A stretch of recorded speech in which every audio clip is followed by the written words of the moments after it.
Hi guys, welcome back. It's Lauren here, aka Flossabilities, back reviewing what happened in the month of December and a bit of the end of August. And today is October the 2nd, it's a Sunday and it's 2022. Hi guys, welcome back. How are you all? Thank you so much for everyone who watched my last video and commented. Thank you to anyone who's new. And if you like what you see, please hit that subscribe button so you see when I release a video. So guys, how's everyone getting on? It is the 2nd of October, as I said, so it's the beginning of the spooky season. I've got my pumpkin pie nails, I've got a star top just because I thought that was quite spooky. You can see my display is all spookified, and you probably see peeking my completed full coverage Chris Dunn Pain-Free Crafts Halloween piece. Yeah, I'm thoroughly loving that I could put it up from the 1st of September this year, and then I've just added a few more Halloween bits now that we've reached October. What have I got for you today, guys? So for those who followed me for a while, I recently finished 3 big full coverages, and this month, September, that I'm reviewing was the first time I was working on all the new projects I picked, so I've got them to show you. It's been quite a month. I actually can't believe it's only been 6 weeks with the amount of things that have happened. So I'm just going to catch you up a little bit and then we'll get onto that. It's not 2 minutes, but I just need to catch you up on a few things that happened. So I left you around, I think it was the 19th of August, I did my last video when I finished Wise Old Owl, the full coverage, and I said to you I'm going to have a couple of weeks off from stitching. I'm going to do my small for the retreat before I get I had a smalls exchange. I'm going to retreat next week, I can't wait, I'm so excited. And I had a little small I had to do, so I wanted to get that done before I started my new rotation, so it was free from my mind. I knew I'd done it and I wasn't panicking about it. So that was the plan, and that is exactly what happened. I had a break, I did the small. I can't show it you even though I finished it. I've just filmed a segment about it before this one, and I'll release it in next month's video with the whole segment about the retreat, as well as my whip kind of parade, my usual update. So you'll see all that next month, but I did do the small. It's completed. It was hilarious, the whole process, but I did it. And then on the 27th, I believed, I was itching to start my rotation. I couldn't wait till the 1st, so I started. So the things that happened in my life before that is at the end of August, I had a lovely visit. It's been a bit of a month of joy and sadness and annoyance, and it's been a bit of a funny old month. So the end of August was a good thing. We had, my godparents live in America with our children, and I say children, but they're in the 30s. And we very rarely get to see them because obviously they live so far away, and they came over for a visit to the UK, and they stayed at Mama's for a few nights. So me and my partner took a day off and we went over to Mama's, and we were able to just reconnect, and it was like we hadn't, you know, it was like we'd seen them yesterday. It's just, they're just very dear friends. I've grown up with the children and the parents, and it was really lovely. And we had a fish and chips dinner because they were over in England, so they wanted something very British. So we had a chippy tea, as we call it over here, and we played games and we stayed really late, and it was so lovely. Yeah, so had a really, really great time. And then at the 8th of September, we lost our queen, which was very, very sad time. So I'm not an overly, you know, royalist person, but I was very sad when Queen Elizabeth died.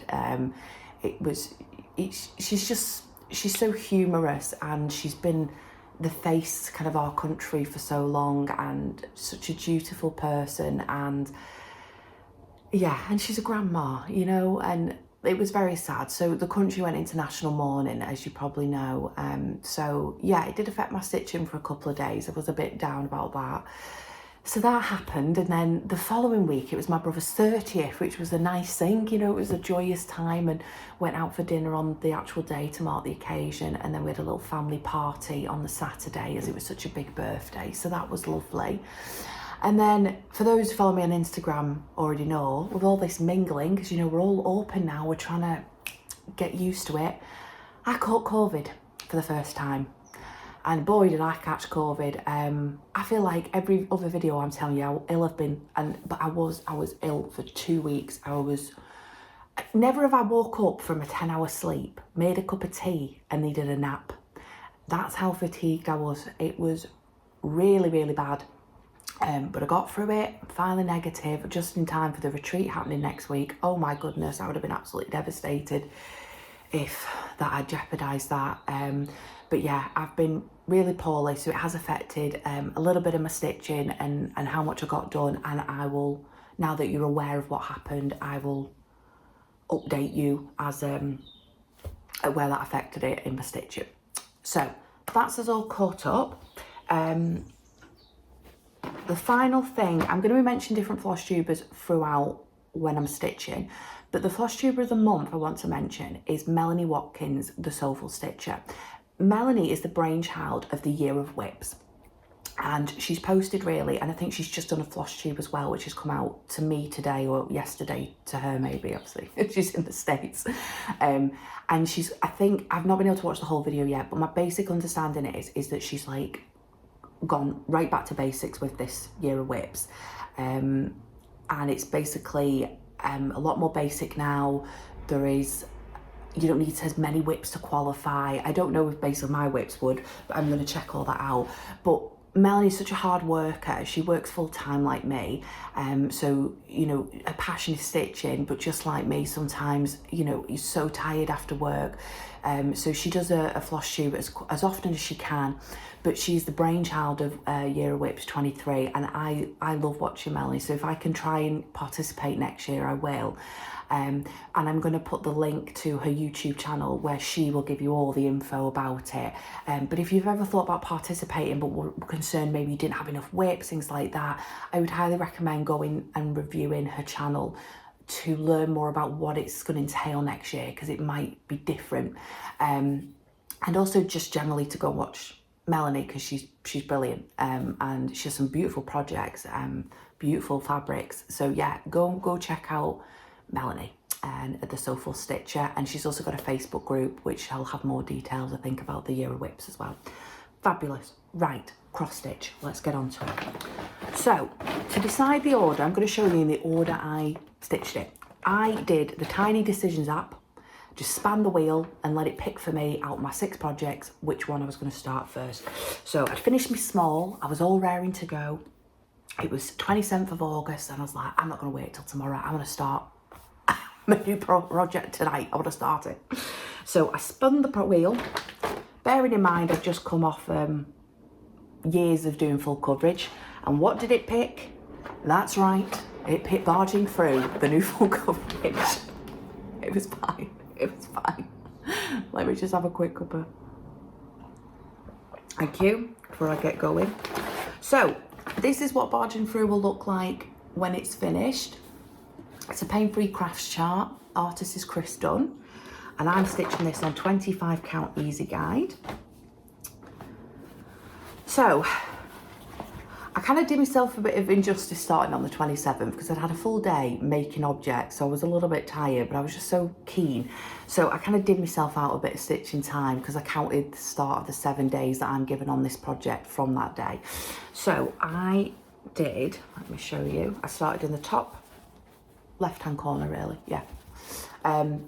Let's just bend it over because you don't need to see all that yet.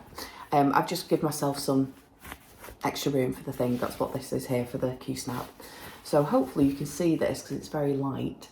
This is the start of the sky. Hopefully you can see that. So not much to look at the moment, guys. But that is the start of Barging Through. It was, I did 3,065 stitches in the 7 days and got 1.78% complete. It was a really interesting start. So at first I was like loving it because I was like, oh, usually the last 3 I've done, I'm in a shadowy corner at the top. So this was so refreshing to be able to do I'll try and fold that a little bit back. It was so refreshing to be able to do like a light blue. And the first few colours, there's not as many colours in the page for the sky as there is in what I'm used to with a Chris Dunn page. But the colours got a bit close sometimes to the Easy Guide fabric. So at times, near the end, it got a bit, I had to have like really good light. But yeah, it's not much to look at the moment, of course, guys. Now, one thing I wanted to mention with this is I did some maths, okay? So it's 172,000 stitches in this piece.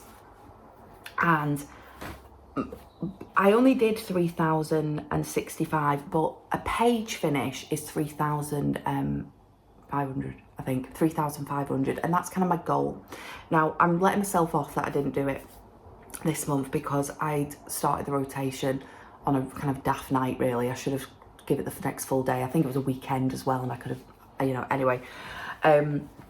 So I've just undercut myself slightly by like 400 something stitches.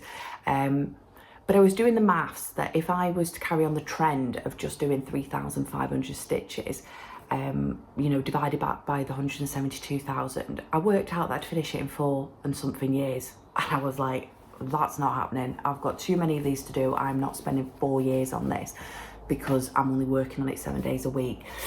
So I went to Mama Flossabilities. I was like, what can I do? Because I don't want to change my rotation. I'm happy working on some non-full coverage for a bit. So do I just let it go until I can, you know, I've got some non-full coverage done and then add another one in? And she came up with a great idea. And what she said is, why don't every day before you work on the actual project's day that it is, you do 100 stitches on it. So I did the maths. And obviously I'm working off a 30-day month. 7 days of that month is already actually allotted to it. So there's 23 days left where I could put in 100 stitches in it. So I worked it out and it would take the monthly total of stitches to something like 5,700, something like that. I've got the math somewhere properly.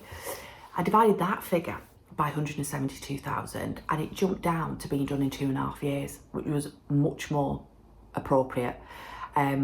And while I'm on this particular rotation, that's what I'm going to do. So as of today, before I pick up the actual project whose day it is, I'm going to put 100 stitches in him and I'm going to try and keep up with that to see some speed. Now, eventually, in a year or something, or half a year, when I've had some non-full coverage finish, there may come a point where I don't swap something in and I just give that time to this when I want to get moving with him. But for now, to be able to keep everything as it is and just stitch on this and give it more time so we can get some more progress on it quicker, I'm going to put 100 stitches in. And Sarah, the clumsy stitcher, she'd had the same cross-stitch crises, and on her video she was mentioning that about her pain-free crafts chart, one of the Stanley Morris kind of drink dragons, and she said it was like it's going to be finished in like 2039 or something daft. It was hilarious. And so I reached out to her and told her what I was doing, and I think she's going to give it a bash as well. So but just like me with work, some nights, you know, it might be 50 stitches, or it's like, I'm not doing that tonight, can't be bothered, I want to just do the project I meant to, but I'm going to try and keep up with it. So just in case that helps you and you're in the same rut with a full coverage but you want to touch other things, maybe do 100 stitches before your actual project's day starts and just see if that helps speed it along. So that was Barging Through. So after I finished Barging Through, now my rotation is based on me starting on the 1st of September. So I actually had a few days spare because I started at the 27th that I could allot to other projects or just generally anything else I wanted to do. And I found something I wanted to do. The weekend after I finished Barging Through, I didn't start the next project straight away. Instead, I had been inspired by Teresa Little Stitcher. It's one of Mama's favourite Flosstubers. She'd posted on Instagram an FFO of some cross-eyed cricket designs and I absolutely loved it. And I thought, I'm going to do that. I'm going to do that before autumn hits. And that's exactly what I did. This piece I have showed you before autumn in a frame at the back of here, and I came to the realization that when I've done all these, because I've got all the months, all the seasons, different things like that. I can't frame each one, and they're all different sizes, and I'm feeling restricted in what fabric count I want to choose and stuff because I'm trying to frame them. So I was trying to come up with another way of finishing them, and I've seen things like Cat V stitches and Ellie Welly Stitcher. I've done kind of a flat fold with the hanging hook so you can hang them, and I love that idea. But because we're in a rented property at the moment, I can't really hang. So when I saw Teresa's way of doing it, I thought, that's it, that's what I'm going to do. So I made a flat fold with the leftover fabric from the small, which you won't have seen yet, but this is the backing fabric, don't mind showing you that. Put some rip-rack at the bottom. I made my own cord. That was an error for this size of project. I don't think it's designed for that. If you've ever seen the tutorial, you're supposed to kind of hook one end of it, and I ended up walking like around 5 rooms to try and get a straight line, and then you do this. You run your corder up to the middle, which is obviously far away at that point, and then hang it, and you're supposed to let it drop and spin. But it was so long to be able to do this. The minute it hit the floor, so it wasn't spinning. So it's not my best cording, and I'll learn for that for the future, and I'll probably just buy some cording when it needs to be this long. But I am so impressed with myself with this because it's my first flat fold. It stands. I can actually see the project better because the frame it had was a bit smaller, and it's been sitting up here. I'll put in my top if I can, without destroying anything. And I have just been loving that at night. I'm so made up with it. And I just want to say a big thank you to Pfeiffer, because I watched her tutorial on it, and I just kept watching it and doing bits and watching it and going back, because I'd messed up the small for the retreat quite a few times, and I was like, right now I need to pay attention, Lauren. And right at the end, she's like, you know, these are easy. You can go and make one of these today. And I was like, yes, Vanna, I can make one of these. I did, I have. I was so made up. So I hope you like it. But that is what I did with my 2 days spare from starting my projects earlier than the 1st of September. I had a day of finishing the small on the Saturday, which I'll show you next video. And then I did this on the Sunday, and I am chuffed with it. And now I almost want to start the cross-eyed cricket collection again soon, because I want to finish them like this, and I can just close them like that when they're done, pop them in the basket, and I can just pick out which one I need for each season. So yeah, I hope you like that, guys. It's just been lovely up there. I'm really enjoying it. Fabulous. So that's what I did next. Right, what about the next project? Okay, so after I'd done that, I then picked up on the 4th of September. I spun the wheel again, and it said to do Exile Lounge. So I started Exile Lounge. So this is what Exile Lounge will look like. It's a Glendon Place pattern. I think it's absolutely stunning for Easter. And I'm stitching it on 28 count chrysalis cashel, which is what it calls for. I started with just the stitching and the cry neck, and I'm leaving the beads to the end. So with this piece, I usually start at the top left, but I started in the middle. Let's see if I can fold it over. I'm having to get used to holding different fabrics. I'm so used to holding. So I started in the middle and did this speciality stitch, which, let me see if I can see what it's called. A road stitch. First time I'd ever done one.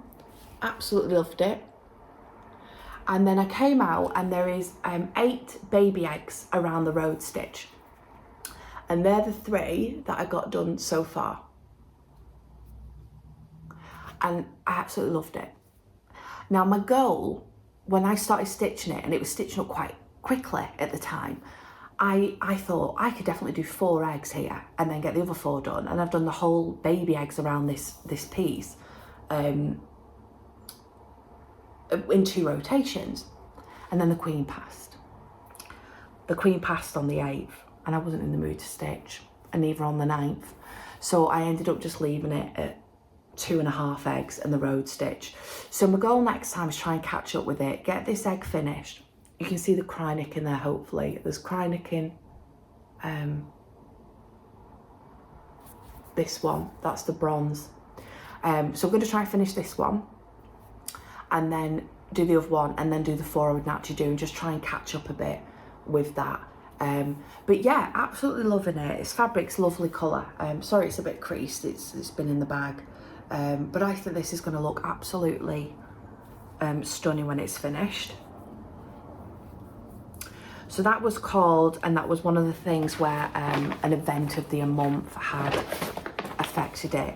Now, one thing I would say is, just to let you know, it calls for Gentle Art Spring Grass Floss 4. You see this green going around the eggs. Now, I can't remember where, it was ages ago, but I remember someone saying theirs had bled, and everything else in it is DMC, so I didn't want to risk it. So I used DMC 92, the variegated one, and that's what the road stitch is in. I haven't done the rest of it yet to see if it works, but I think with the road stitch you can just see that variegation. I think that looks lovely, and I think it'll look very similar to that, so I'm quite happy with that. So yeah, I've changed that out to 92 in case anyone's trying to work out what they would do that on. Right, so that's Exile Around. So what happened next? So after the Queen on the 8th and the 9th, I finally spun the wheel again, and it picked Rosalind Chapel, and I thought that was really poignant that it chose that, because the Queen's funeral was going to be on the Monday, so I'd be like working on it on that day.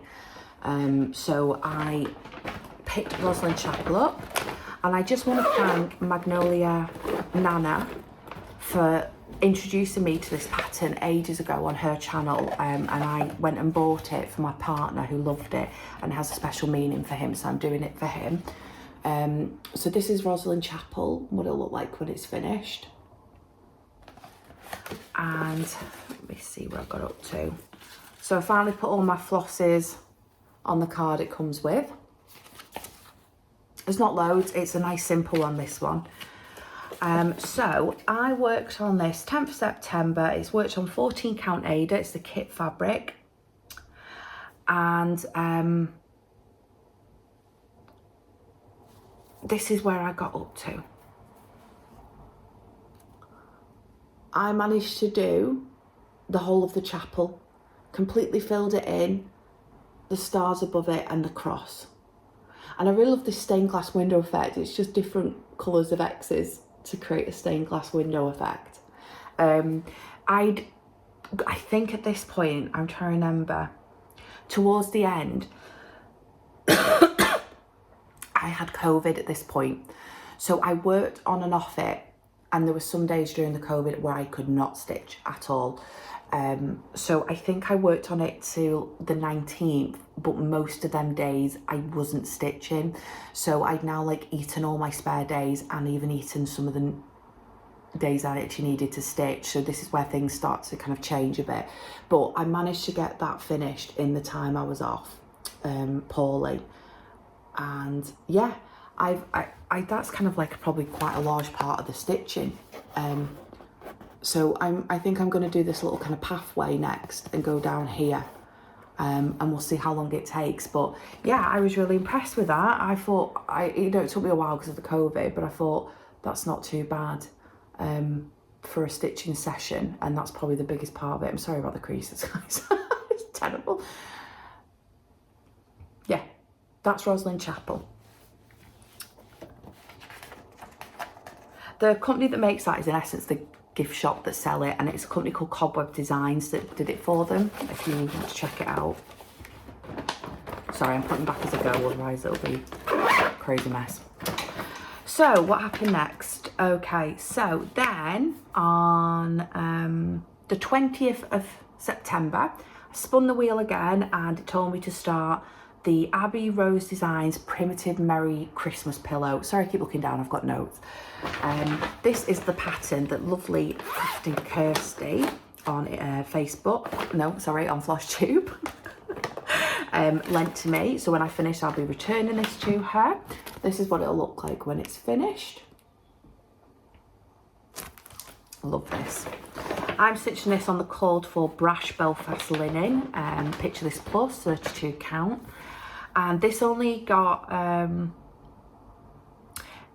3 days. This is planned for 3 days because it's an ornament. It's a small, just trying to remember which way around it goes. So I worked on this part here, the mistletoe, holly and the ivy mistletoe, whatever that is again. And this is what I got done. Now, it might not look a lot, but there's a lot of stitching in these leaves, and I've kind of done 2 and a bit, and then the outline of some of the things. I am holding this the right way, aren't I? Yeah. So I'm actually quite impressed with that for 3 days. I thought that was quite a good bit of progress. So I'm hoping that in the next rotation, I can get kind of all of that done and maybe even start branching out a bit, and then I'll only have the words. So this is something I definitely would like to try and finish for Christmas, and I'm going to have to definitely practice my pillow making skills because I really want to make this into a pillow. So yeah, thank you so much again for the lending of this pattern, Kirsty. It's beautiful, but isn't it lovely and so Christmassy and very old traditional Christmas. Yeah, really enjoyed working on that. So that had 3 days.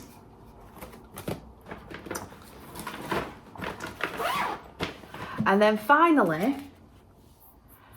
I'd run out of time to start both Sleepy Hollow and the Wind in the Willow Sal. These are now my last 2 projects that I plan to work on.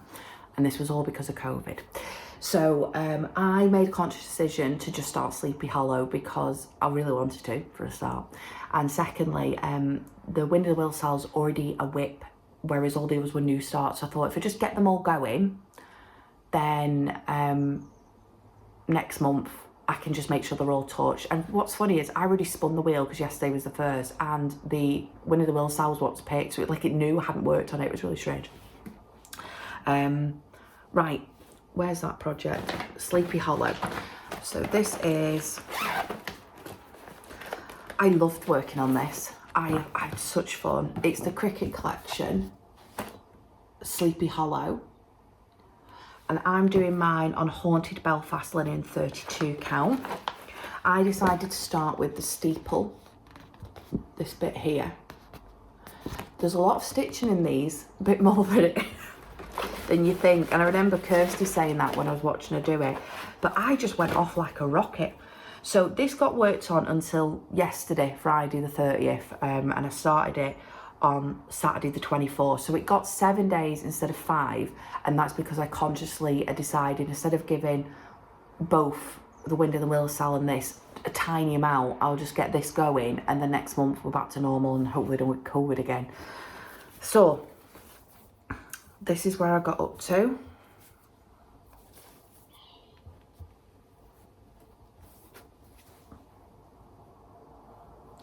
I am so chuffed with how much I got done.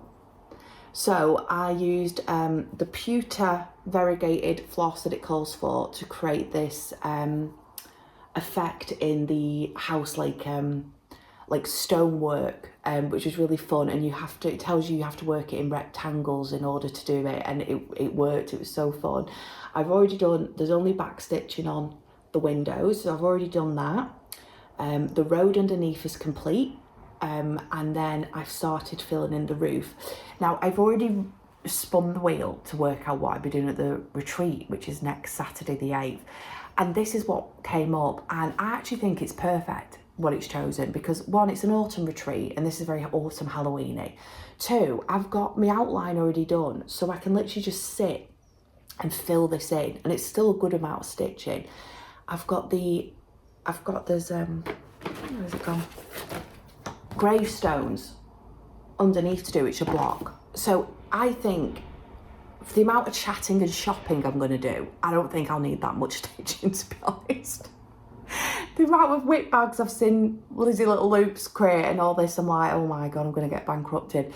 I think this is a perfect project, and it's naturally been called for that week anyway, to just fill in this and do some gravestones. And I actually think in like a, with lunch and talking, and I think that's more than enough to take. So I'm just going to take that with me, I think. But I'm so impressed with my progress in 7 days. I haven't counted the stitches. I don't count it for non-full coverage, but I think, I mean, that's the majority of that section, isn't it? So I've just got the moon, the gravestone. So I'm potentially could finish that whole panel in 2 rotations, which I'm really happy with. And I'm going to finish it like this. I'm not scared of flat folds now because of this. I'm not scared of them. I'm going to do this. It's going to happen. It will happen. With the help of Honor Pfeiffer, it will happen. So yeah, so that was the last thing I worked on. And I love it. And I love this fabric for it. It's gorgeous. It's gorgeous. So that was it, guys. So obviously, first month of working on things, it's not going to be the most far forward, you know, as what it will be. But you know me, I will finish each of these and they will get more and more filled in as the months go on. So I said that I've got a dead leg. I did spin the wheel already and it picked the wind in the willow cell. We've just had another segment as well sent to us. So I've got this all ready to go. I worked on it a bit yesterday. It was a full day yesterday. I had the hairdressers, then went to Mama's, she did a lovely casserole and apple crumble. It was a lovely autumnal meal. So I just kind of took these up here, did very minimal stitching last night. But today, after my video's done, it's his second day of 5 and I'm gonna get moving on this one because it really does need some love. So yeah, any illness or strange things happening permitting, this month coming up is 31 days. Everything should get the normal amount of days I actually planned for, and one thing will get an extra day. I haven't decided yet what it is. It might just be whatever's picked last, just by luck. So yeah, so that's it really. So next week I'm at the retreat. I can't wait to see you all who's going. Really excited. Next month I'll do this kind of whip parade again of where I got up to in October stitching. I'll also have a whole segment at the end for those who are interested about the actual retreat. You know, what small did I get, what shopping did I do, who I met, maybe some pictures if people are okay me putting up of people I met there, and you know, like any show off tables and things like that. It's so exciting. And I'll show you my small that I finished in that section as well. We potentially have a house guest at the end of October that would fall onto the 1st of November, which is when I would have tried to have filmed. If that happens, I may be able to film still on the 1st, but I might not be able to get my partner to edit till the weekend following. So there's a chance my next video might be a little bit late. It all depends. There's rail strikes on at the moment, so I'm not sure if the house guest will be able to come yet, and it's all up in the air. But just in case I'm late, that's why. So I hope you all enjoy the start of spooky season and autumn here in the Northern Hemisphere, and I hope you enjoy your stitching, and I'll see you all in the next video. Okay, thanks guys. Bye-bye. Bye.